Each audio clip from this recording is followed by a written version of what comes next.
প্রিয় শিক্ষার্থীরা, সাস্টাডি হোমে তোমাদের সকলকে আবারও স্বাগতম। থাম্বনেল দেখে তোমরা নিশ্চয়ই বুঝতে পারছো আজকে আমাদের আলোচনার বিষয়টা হচ্ছে এইচএসসির হিসাব বিজ্ঞান দ্বিতীয় পত্রর চতুর্থ অধ্যায়, যেটা নাম হচ্ছে যৌথ মূলধনী কোম্পানির মূলধন, বা অনেকে আমরা এই অধ্যায়টাকে শেয়ার ইস্যুর অধ্যায় নামেও চিনে থাকি। তো এখন এই অধ্যায়টা করার আগে আমি তোমাদের এই অধ্যায়ে কিছু বেসিক টিপস অ্যান্ড ট্রিক্স বলবো, বা যেগুলো এমসিকিউতে আসে ম্যাক্সিমাম টাইম, সে বিষয় নিয়ে আলোচনা করব। এখন এই বিষয়ের মূল থিমটা হচ্ছে যেসব কোম্পানি শেয়ার বিক্রি করে মূলধন সংস্থান করে, সেগুলো হচ্ছে তোমার গিয়া এই অঙ্কের কাজ। যেমন ধরো বাংলাদেশের কিছু কিছু যৌথ মূলধনী কোম্পানি আছে যারা শেয়ার বিক্রি করে, আর যৌথ মূলধনী কোম্পানি মানে তো অবশ্যই শেয়ার বিক্রি করেই তাদের মূলধন সংস্থান করে। যেমন আমরা যদি বলি প্রাণ, তারপর হচ্ছে বেক্সিমকো, তারপর হচ্ছে তোমার বাটা শুজ, এই এক্সেট্রা এক্সেট্রা বিভিন্ন কোম্পানি, যেসব বড় বড় কোম্পানি শেয়ার বিক্রি করে তাদের মূলধন গঠন করে, সেগুলি হচ্ছে এক্স্যাক্টলি যৌথ মূলধনী কোম্পানি। তো এই যৌথ মূলধনী কোম্পানির শেয়ারের হিসাবটা কিভাবে করতে হয়, এটাই হচ্ছে এই অঙ্কের আমাদের মূল কাজ। তো এখন আমি ফার্স্টে একটা কথা বলবো যে একটা কোম্পানি কিন্তু তোমার চাইলেই ইচ্ছা মতো কিন্তু তার শেয়ার বিক্রি করতে পারে না। শেয়ার বিক্রয়ের জন্য তাদের এই Bangladesh securities and exchange commission থেকে তাদের পারমিশন নিয়ে আসতে হয়। সেই পারমিশন মোতাবেক তারা বাজারে শেয়ার বিক্রি করতে পারে। তাই এখান থেকে তোমাদের সবচেয়ে ইম্পর্টেন্ট যে কোশ্চেনটা আসে, বাংলাদেশের শেয়ার বাজারের অভিভাবক কে, যে বা একটি নতুন কোম্পানি গঠনের ক্ষেত্রে কোথা থেকে তোমার পারমিশন বা অনুমতিপত্র গ্রহণ করতে হয়, সেটা অ্যান্সার হচ্ছে BSEC। এটার ফুল ফর্ম কি? Bangladesh securities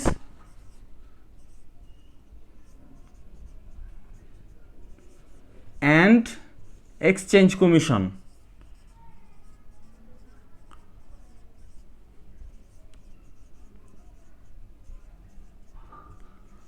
Bangladesh securities and exchange commission, এটা হচ্ছে বাংলাদেশের শেয়ার বাজারের অভিভাবক। এই বিএসইসি থেকে তোমার অনুমতি নিতে হবে যে তার একটা কোম্পানি কতটুকু শেয়ার বিক্রি করতে পারবে, তোমার কতটুক অবহারে বা কতটুক অধিহারে শেয়ার বিক্রি করতে পারবে, এটা হচ্ছে এই কোম্পানি নির্ধারণ করে দেয়। তারপর আমি যে কথাটা বলবো ইম্পর্টেন্ট কোশ্চেন, সেটা হচ্ছে প্রায় কোশ্চেন আসে যে বাংলাদেশের কোম্পানি আইন কত সালের? কোম্পানি আইন বাংলাদেশে বাংলাদেশে কোম্পানি আইন হচ্ছে বাংলাদেশে কোম্পানি আইন 1994 সাল। খুবই ইম্পর্টেন্ট কোশ্চেন, বাংলাদেশের কোম্পানি আইন 1994 সালে। আচ্ছা, এখন তোমাকে যদি কোশ্চেনটা এভাবে করে যে সর্বপ্রথম কত সালে কোম্পানি আইন পাস হয়, সর্বপ্রথম কত সালে কোম্পানি আইন পাস হয়, সর্বপ্রথম কত সালে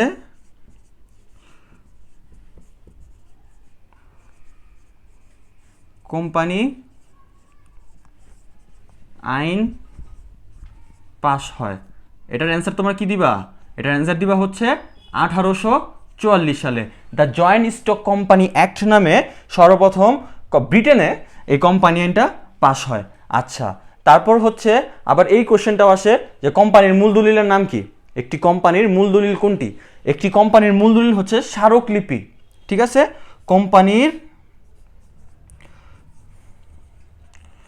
কোম্পানির মূল দলিলের নাম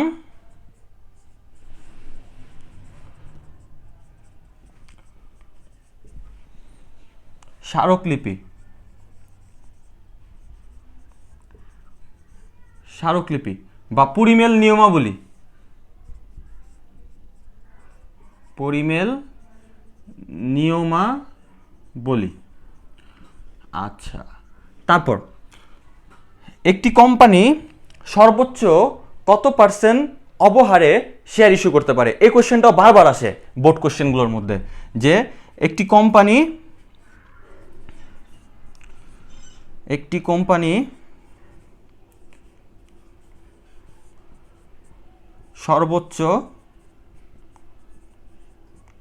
সর্বোচ্চ কত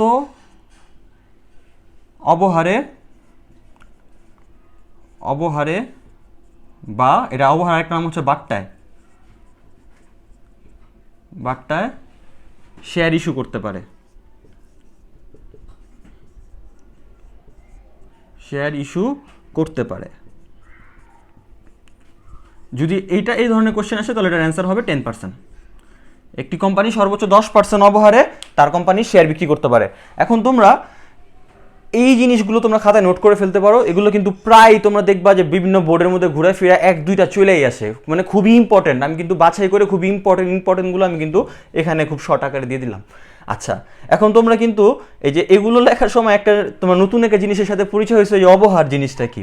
আচ্ছা, আমি এখন বলি এই অবহার অধিহারের ঘটনাটা কি আসলে। একটা কোম্পানি 3ভাবে শেয়ার বিক্রি করতে পারে। তোমরা কিন্তু ভালো মতো শুনো, একটি কোম্পানি 3ভাবে শেয়ার বিক্রি করতে পারে। তো 3ভাবে শেয়ার বিক্রিটা কিভাবে করতে পারে, তাহলে আমরা আলোচনা করি। একটি কোম্পানি 3ভাবে শেয়ার বিক্রি করতে পারে, সেটা হচ্ছে ফার্স্ট অফ অল অধিহারে।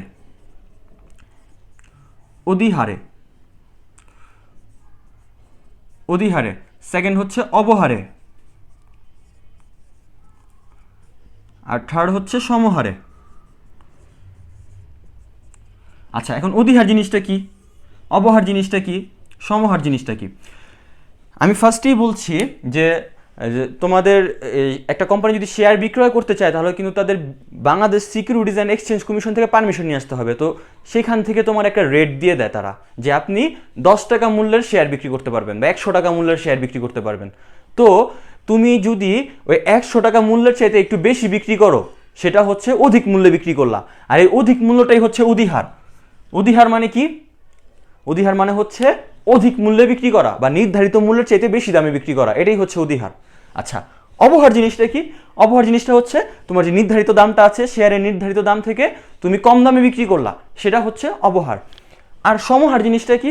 সমহার জিনিসটা হচ্ছে তোমার যে টাকা পারমিশন দিছে BSEC, Bangladesh securities and exchange commission, তুমি সেই দামে বিক্রি করলা। মানে তুমি কমও বিক্রি করলা না, বেশি দামে বিক্রি করলা না। তোমার 100 টাকা রেট ছিল শেয়ারের, তুমি 100 টাকা রেটেই বিক্রি করছো। হোপসো তোমরা বুঝতে পারছো যে এই তিনটার কাজ কি, অধিহারের কাজ কি, অবহারের কাজ কি, আর সমহারের কাজ কি। এখন আমাদের পরীক্ষার মধ্যে এই 3 জায়গা থেকেই ঘুরায় ম্যাথ আসে। আমি ফার্স্টে আজকে তোমাদের এই অধিহার নিয়ে আমি একটা ম্যাথ করাবো। এই অধিহার নিয়ে যদি তোমরা ম্যাথটা ভালো মতো বুঝতে পারো, তাহলে তোমরা অবহারটা সমহারটা খুব ইজিলি বুঝতে পারবা। তো চলো আসো আমরা একটা অধিহারের ম্যাথ করি। হচ্ছে আমাদের অধিহার সম্পর্কিত একটা ম্যাথ, আমি বোর্ডে লিখে রেখেছি। তোমরা ফার্স্ট অফ অল আমাদের কাজ হচ্ছে ঠান্ডা মাথায় প্রশ্নটা পড়া। এখানে লিখছি কি, ওয়াই কোম্পানি প্রতিটি 100 টাকা মূল্যের 10,000 শেয়ারে বিভক্ত মোট 10 লক্ষ টাকার অনুমোদিত মূলধন নিয়ে নিবন্ধিত। কথাটা বুঝো ঠান্ডা মাথায়। একটি কোম্পানি 100 টাকা মূল্যের 10,000 শেয়ার বিক্রি করার পারমিশন নিছে। নিবন্ধিত মানে পারমিশন, হ্যাঁ, নিবন্ধিত হয়েছে, তারা 10,000 শেয়ার বিক্রি করতে পারবে সর্বোচ্চ। আর এই 10,000 শেয়ার বিক্রি করা তারা মোট 10 লক্ষ টাকা কালেক্ট করতে পারবে, এর বেশি কিন্তু তারা পারবে না। আচ্ছা, তাহলে 10,000 শেয়ার তারা বিক্রি করার পারমিশন আছে তার কাছে। তো এখন কোম্পানি 80% শেয়ার বিক্রি করবে। 80% শেয়ার 10% অধিহারে বিক্রয়ের উদ্দেশ্যে ইস্যু করে। আচ্ছা, ইস্যুকৃত শেয়ারের চেয়ে 10% বেশি আবার আবেদন আসছে। কথাটা ঠান্ডা মাথায় বুঝো তোমরা।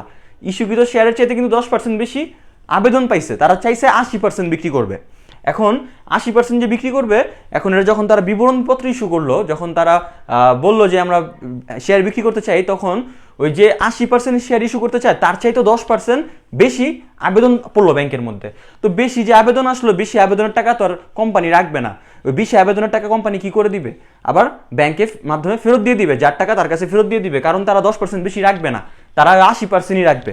আচ্ছা, তারপরে যে এটাই বলছি যে কোম্পানি অতিরিক্ত আবেদনের টাকা ফেরত দেয়, কোম্পানি তার অবলেখককে শেয়ার প্রতি 1 টাকা করে কমিশন দেয়। এখন এই অবলেখকটা কে? অবলেখক হচ্ছে এমন এক ব্যক্তি যারে শেয়ার বিক্রি করার দায়িত্ব দেওয়া হয়, সেই হচ্ছে অবলেখক। আচ্ছা, এখন এই অঙ্কের মূল ফরম্যাটটা হচ্ছে 3টা জিনিস: জাবেদা, ব্যাংক হিসাব প্রস্তুত করো, আর আর্থিক বিবরণী প্রস্তুত করো। এই 3টা জিনিস আমাদের শিখতে হবে। এখন আমরা ফার্স্ট অফ অল জাবেদা নিয়ে আলোচনা করব। এখন এই অঙ্কটা তোমরা অনেকেই অনেকভাবে করে থাকো, অনেকেই হিসাবে ভুল করো, বা অনেকেরই এই অঙ্কটার মধ্যে তালগোল বা জট পেকে যায়। তাই আমি আজকে যে নিয়মটা যেভাবে শিখাবো, এইভাবে যদি শিখো, ইনশাল্লাহ তোমাদের আর কোনো প্রবলেম থাকবে না, খুবই ইজি লাগবে। তো ফার্স্ট কাজ কি, আমরা জাবেদা করব। এখন আমি একটা কথা বলি, জাবেদা করার আগে তোমরা 2টা জিনিস আগে বের করবা। কোন 2টা জিনিস বের করবো স্যার? 2টা জিনিস বের করবা হচ্ছে ইস্যুকৃত শেয়ার কত আর মোট আবেদনকৃত শেয়ার কত। এই 2টা জিনিস কিন্তু আমাদের মাস্ট বের করতেই হবে। এই 2টা জিনিস কিন্তু তোমাদের ক নাম্বারে দিয়ে দেয় সৃজনশীলের। আচ্ছা, তো এখন আমরা বের করবো ইস্যুকৃত শেয়ার, মানে কোম্পানি কতটুক ইস্যু করতে চায়। তো এখন ইস্যুকৃত শেয়ার যদি বের করি আমি, ইস্যুকৃত শেয়ার বের না করলে, ইস্যুকৃত শেয়ার আবেদনকৃত শেয়ার যদি তুমি বের না করো তাহলে জাবেদা তুমি 100% ভুল করবা। তাই আমাদের ইস্যুকৃত শেয়ারটাকে আমরা বের করব ইস্যুকৃত শেয়ার। এখন ইস্যুকৃত শেয়ার কত? 10,000 শেয়ার তো তার পারমিশন আছে নাকি? কোম্পানি কতটুকু বিক্রি করতে চায়? 80% বিক্রি করতে চায়। তাহলে খুবই সিম্পল হিসাব, 10,000-এর 80% করবো আমরা, 10,000 ইন্টু 80% কত হয়? 8,000। খুবই সিম্পল। আচ্ছা, তাহলে কোম্পানি বিক্রি করতে চায় কতটুকু শেয়ার? 8,000 শেয়ার বিক্রি করতে চায়, এটা তো আমরা বুঝে গেলাম। আচ্ছা, তো 8,000 শেয়ার যে বিক্রি করতে চায়, কিন্তু কোম্পানির কাছে আবেদন কতটুকু আসছে? এই লাইনটা তোমরা ভালো মতো খেয়াল করো যে ইস্যুকৃত শেয়ারের চেয়ে 10% বেশি আবেদন আসছে। কার 10% বেশি? ইস্যুকৃত শেয়ারের চেয়ে। তাহলে আবেদনের সংখ্যা কত? আবেদনকৃত সংখ্যা হচ্ছে, এই যে ইস্যুকৃত শেয়ার তো 8,000, তো 8,000-এর 10% বেশি, 8,000 প্লাস 8,000-এর 10% বেশি, তাহলে 8,000-এর 10% বেশি কত হয়?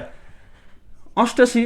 8,800। 8,000-এর 10% হচ্ছে 800, আর 8,800। তাহলে মোট তোমার কাছে আবেদন আসছে হচ্ছে 8,800 শেয়ারের আবেদন আসছে, কিন্তু কোম্পানি বিক্রি করতে চায় কত? 8,000 শেয়ার বিক্রি করতে চায়। তাহলে এখান থেকে আমার বেশি কতটুকু শেয়ার আসছে? 800 শেয়ার আসছে। এই 800 শেয়ার আমি ব্যাংকের মাধ্যমে ফেরত দিয়ে দিব।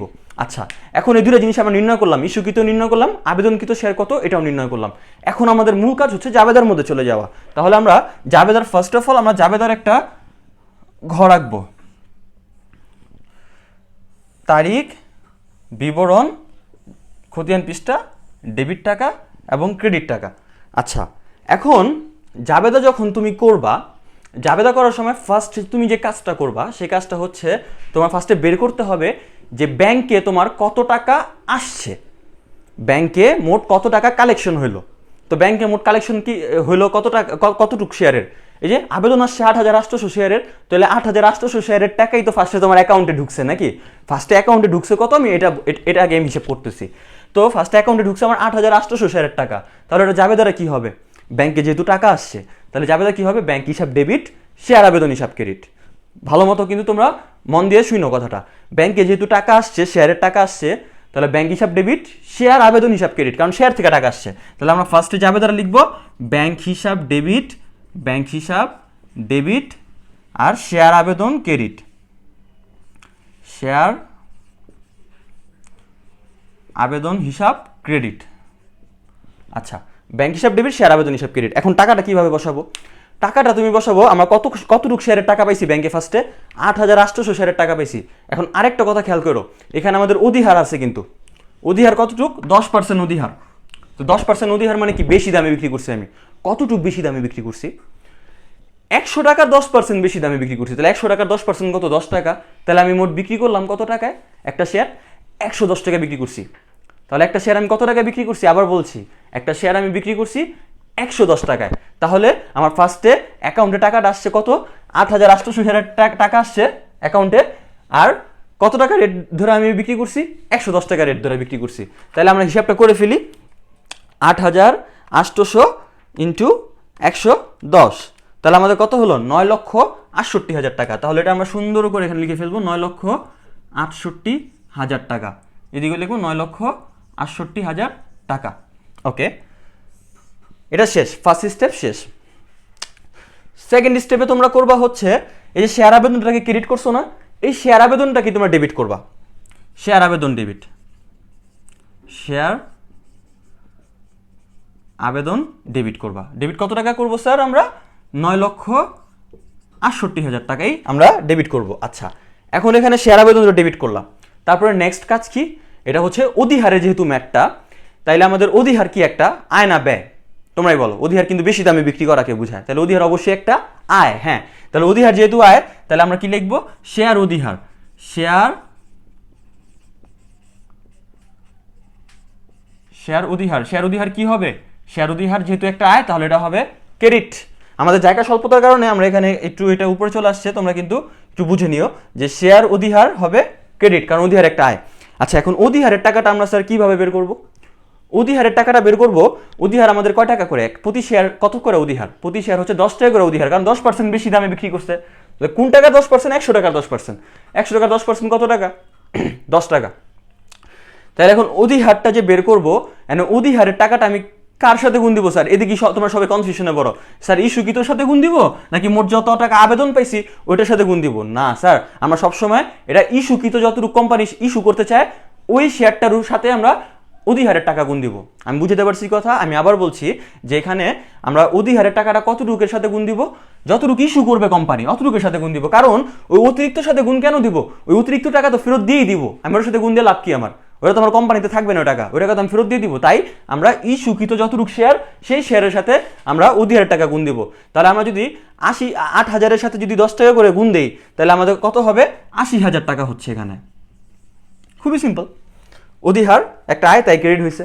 আচ্ছা, এখন আমাদের কাজ হচ্ছে এই যে আমাদের শেয়ারের মূলধনটাকে গ্রহণ করা। তো মূলধন আমাদের এখানে মূলধন কত?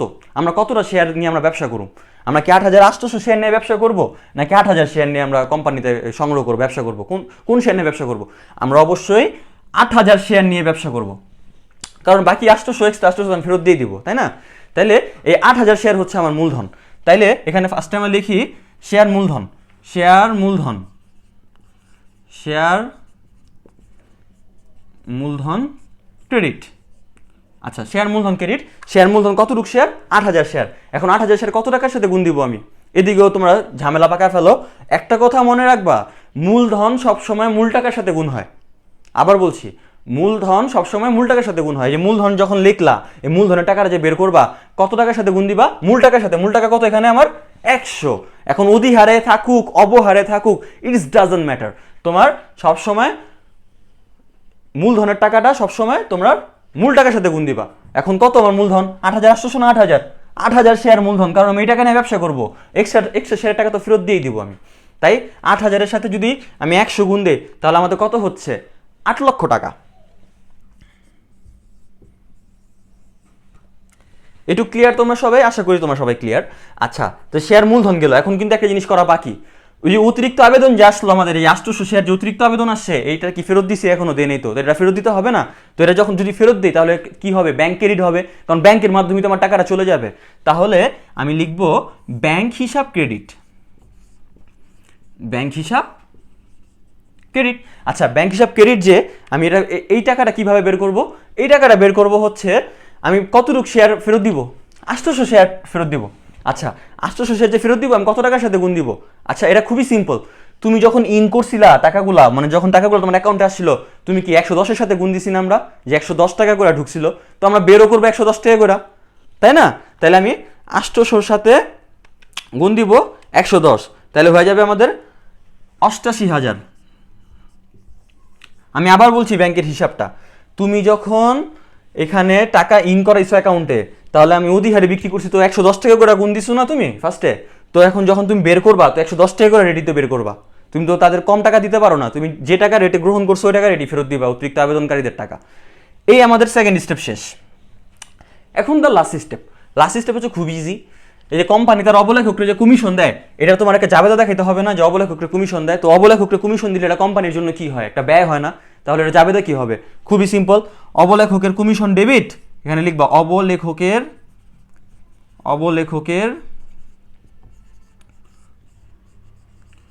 Commission debit. আর তুমি কিভাবে দিবা? হাতে হাতে তো দিবা না, ব্যাংকের মাধ্যমে দিবা। তাহলে ব্যাংক হিসাব ক্রেডিট, ব্যাংক হিসাব ক্রেডিট। আচ্ছা, এখন শেয়ার প্রতি 1 টাকা করে কমিশন দেয়। এখন স্যার কোন শেয়ার ধরবো? 8,000 শেয়ার ধরুম না 8,800 শেয়ার ধরুম? 800 তো তুমি কোম্পানির মধ্যে রাখোই না, এটা তো ফেরত দিয়ে দিছো, তাহলে এটার উপর ধরবা কে? তুমি 8,000-এর উপর ধরবা, যে 8,000 টাকা নিয়ে তুমি কোম্পানি চলবো তোমার। তাহলে 8,000-এর উপর 1 টাকা করে যদি কমিশন দিতে, আমাদের অবলেখক কমিশন কত পায়? 8,000। সিম্পল। এই হচ্ছে আমাদের জাবেদার ঝামেলা। এই জাবেদাটা যদি তোমরা ঠান্ডা মাথায় বুঝতে পারো, তোমাদের ব্যাংক হিসাব করাটাও খুবই ইজি হয়ে যাবে, আর্থিক বিবরণী করাটাও খুবই ইজি হয়ে যাবে। তাহলে আমরা এখন যদি তোমাদের ব্যাংক হিসাব দেখাই, ব্যাংক হিসাবটা আমি এখানে ছোট করে দেখা দিচ্ছি। ব্যাংক হিসাব হচ্ছে ওয়ান কাইন্ড অফ খতিয়ান।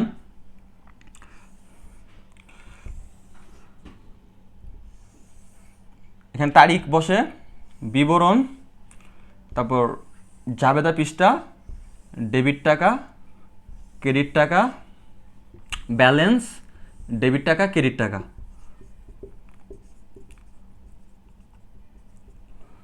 ডেবিট টাকা, ক্রেডিট টাকা, ব্যালেন্স, ডেবিট অ্যান্ড ক্রেডিট। খুবই সিম্পল। আচ্ছা, এখন আমরা এটা কি করতেছি? এটা আমরা করতেছি ব্যাংক হিসাব। এই ব্যাংক হিসাবের টাকা অনেক সময় প্রশ্নে দেওয়া থাকে, আর যদি প্রশ্নে দেওয়া না থাকে এটা কিন্তু আমাদের কম্পালসারি বের করতেই হবে, নাহলে ব্যাংক হিসাব ছাড়া তুমি আর্থিক বিবরণী কীভাবে করবা? ব্যাংক হিসাব প্রস্তুত করতেছি আমরা। তাহলে আমরা কিন্তু জাবেদা থেকে খতিয়ানটা ইজিলি বানায় ফেলতে পারবো। এখানে ফার্স্টে কি ছিল? ব্যাংক হিসাব, ডেবিট, শেয়ার আবেদন, হিসাব, ক্রেডিট। তাহলে বিপরীত নামটা কি হবে? বিপরীত নামটা লিখবো শেয়ার আবেদন, শেয়ার আবেদন, শেয়ার আবেদন। তো ব্যাংক যেহেতু ডেবিট, তার টাকাটা তো ডেবিটে বসবে। কত টাকা? 9,68,000 টাকা। 9,68,000 টাকা ব্যালেন্সেও বসবে 9,68,000 টাকা। আচ্ছা, তারপরে আমাদের ব্যাংক আবার কোথায় আছে? এই যে ব্যাংক ক্রেডিট পাশে আছে। তো এটা বিপরীত নাম মতো আমরা কি দিব? শেয়ার আবেদনই দিব। তাহলে এখানে আমরা লিখবো শেয়ার আবেদন। এখানে কোনো তারিখ না থাকার কারণে তারিখ হবে না। শেয়ার আবেদন, শেয়ার আবেদন হচ্ছে এখানে ব্যাংকের টাকা কত? 88,000 টাকা। তাহলে এটা কোথায় হবে? ক্রেডিট পাশে হবে 88,000। তাহলে এখানে আমাদের ডেবিটে ছিল 9,68,000 টাকা।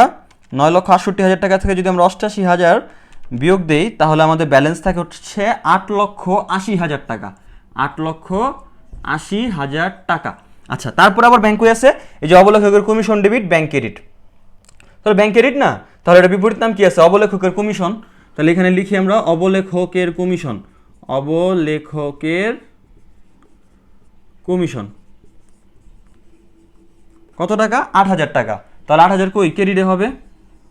আচ্ছা, 8,000 ক্রেডিটে হলে তাহলে আমাদের ব্যালেন্সটা কত থাকলো এদিকে? 8,72,000 টাকা। খুবই সিম্পল। এই হচ্ছে আমাদের ব্যাংক হিসাব। ব্যাংক হিসাবও শেষ। এইটুক তোমরা অবশ্যই বুঝতে পারছো। আর আমি যে তোমাদের এই অধিহারের ম্যাথটা করাচ্ছি, এটা হচ্ছে একটা বেসিক ম্যাথ। এই ধরনের ম্যাথগুলোতেই তোমরা সবচেয়ে বেশি তালগোল পাকায় ফেলো। যখন পার্সেন্ট আকারে ম্যাথগুলো আসে, তখনই তোমরা সব টাকা পয়সা এলোমেলো করে ফেলো। আমি যেভাবে তোমাদের ভেঙে ভেঙে বুঝাইছি, এইভাবে যদি তোমরা পরীক্ষার খাতার মধ্যে ভেঙে ভেঙে ম্যাথটা করো, তোমাদের জীবনও ভুল হবে না। ঠিক আছে? এখন আমাদের দ্য ফাইনাল স্টেপ আমরা করবো এখন আর্থিক বিবরণী। তাহলে আমরা আর্থিক বিবরণীটা যদি শুরু করি, খুবই সিম্পল। আর্থিক বিবরণী খুবই ইজি। আমি এটা মুছে দিচ্ছি। আর্থিক বিবরণী একটা ঘর রাখবো আমরা এখন।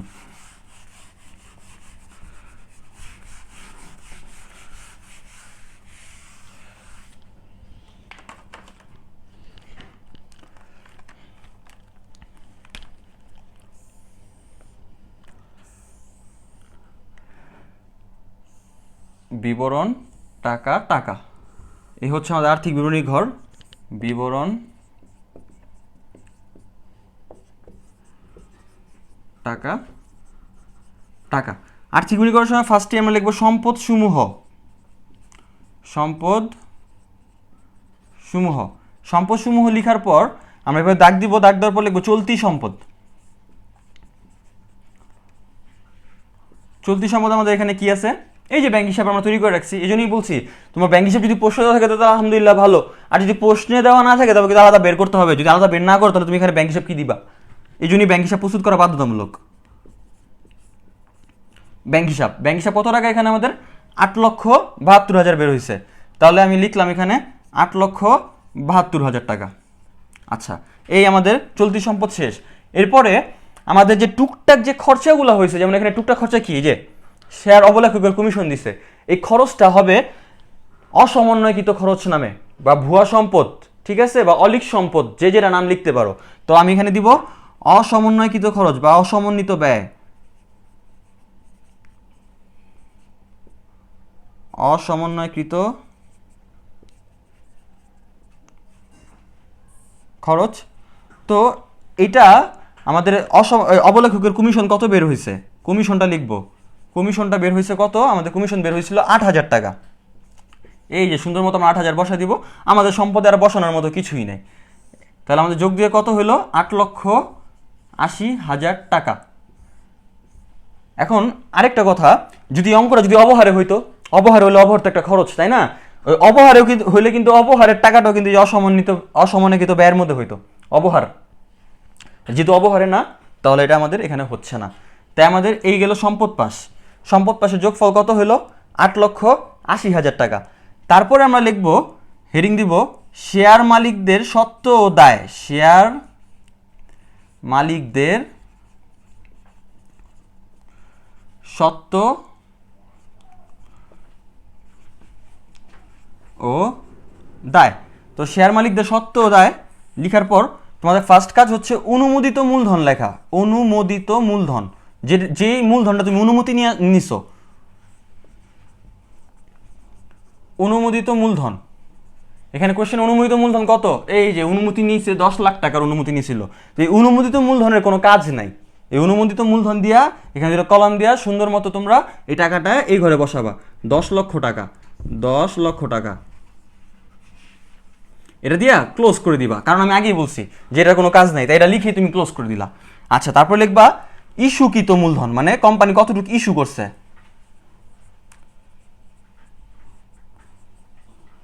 তাহলে তোমরা যদি জাবেদারটা খেয়াল করো, জাবেদার মধ্যে কিন্তু সুন্দর মতো তোমরা ইস্যুকৃত মূলধন লিখা রাখছো।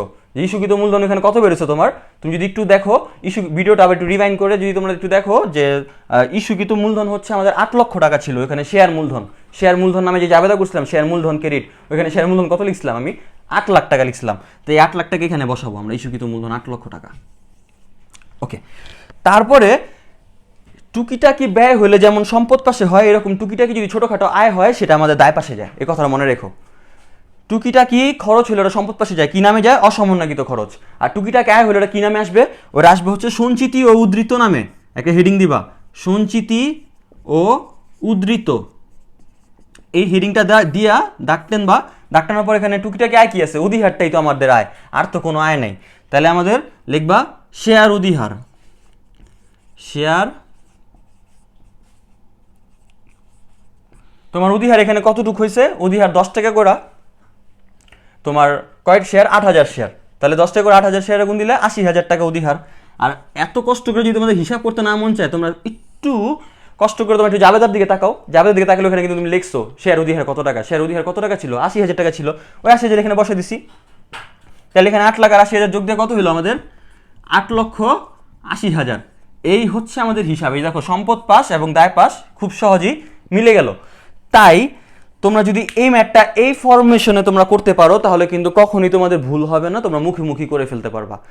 এছাড়াও তোমাদের তো আমি আজকে অধিহারের ম্যাথটা দেখা দিলাম, তোমরা অবহারের ম্যাথটা বাসায় প্র্যাকটিস করবা, সমহারের ম্যাথটা প্র্যাকটিস করবা। অধিহারের অঙ্ক যদি ভালো মতো বুঝে থাকো, তোমরা অবহারটাও খুব ইজিলি ভাবে তোমরা করতে পারবা, সমহারটাও করতে পারবা। সমহারের মধ্যে তো কোনো ঝামেলাই নেই, অধিহার অবহারে কোনো ঝামেলাই নেই, জাস্ট যে টাকা আছে সেই টাকা বসায় দিতে হয়। এখন তোমরা যদি প্র্যাকটিস করতে যায় যদি কোনো সমস্যা ফেস হও, তাহলে অবশ্যই আমাদের কমেন্ট বক্স তোমাদের জন্য খোলা আছে। তোমরা সেই কমেন্ট বক্সে আমাকে তোমাদের কোশ্চেনটা লিখে পাঠিয়ে দিতে পারো। এছাড়াও আমার এই ভিডিও ডিসক্রিপশন বক্সে আমার ফেসবুক আইডির লিঙ্কটা দেওয়া আছে, সেখানে চাইলেও তোমরা নক করতে পারো। আজকে এই পর্যন্তই, আবার দেখা হবে নতুন কোনো ভিডিওতে। সেই পর্যন্ত তোমরা সবাই সুস্থ থাকবে, ভালো থাকবে। আল্লাহ হাফেজ।